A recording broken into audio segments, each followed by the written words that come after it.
Kazakstan Türkmenistanyň çäginden pomidor we burç önümlerini import etmegi wagtlaryň gadagan etdi. Bu barada 7-nji ýunda bu ýurdun owu hojalygy ministrliginiň medeniýet gullugy habar berýär.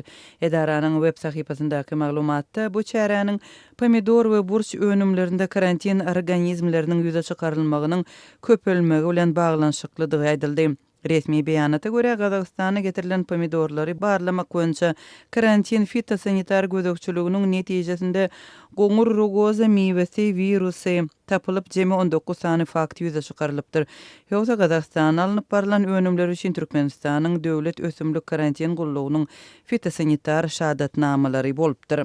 Resmi maglumatda karantin fitosanitar talaplarynyň bozulanlygy barada habaryň Türkmenistanyň döwlet ösümlik karantin gullugyna iýerilenligi aýdylýar. Goňşy respublikanyň ygtyýarly guramalary tarapyndan eksport edilýän önümlerde wirusyň döremeginiň sebäpleriniň dergelmegine degişli objektiv maglumatlaryň bolmazlygy, şeýle hem Gazagstanda karantin fitosanitar ýagdaýynyň yaramazlaşmagynyň öňüni almak maksady bilen komitet 2021-nji ýylyň 7-nji iýunundan Türkmenistandan pomidor we burç önümlerini import etmegi wagtlaryň gadagan edýär diýilip, Gazagstanyň Owo hojalygy ministrliginiň resmi habarynda aýdylýar. Türkmenistanyň Owo hojalyk ministrligi bu waka barada hiç hile düşündürüş bermedi.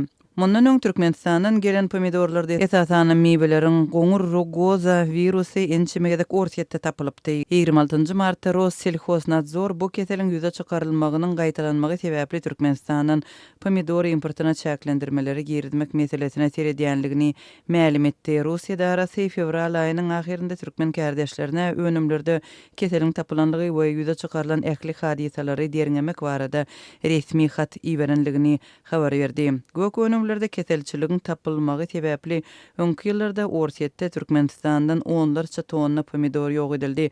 2019-njy ýylyň 19-njy ýununda Rossельхознадзоryň Samara sebitindäki bölümi Türkmenistandan ortiýete awtolog bilen eltilýän azyk önümleriniň karantin fitosanitar barlyklarynyň netijesinde ýüze çykarylan çynlyky düzgün bozmalar barada habar berdi. Türkmenistandan 18 tonna töweregi pomidor şonda yerli poligonda ýok edildi. 2019-njy ýylyň 7-nji ýununda Rossельхознадзор idarasynyň Moskwa we Tula sebitleri boýunça gözegçisi sanitar gözegçilik wagtynda Türkmenistandan 18,5 tonna pomidor barlananda önümlerde Günorta Amerikanyň pomidor güýesiniň tapylanlygyny habar berdi. Şol ýylyň 20 martynda Türkmenistandan iýerilen pomidorlarda temmäki ýa-da paxta ak güýesi hem tapyldy. Bu barada ortiýetiň Rossельхознадзор agentligi habar berdi.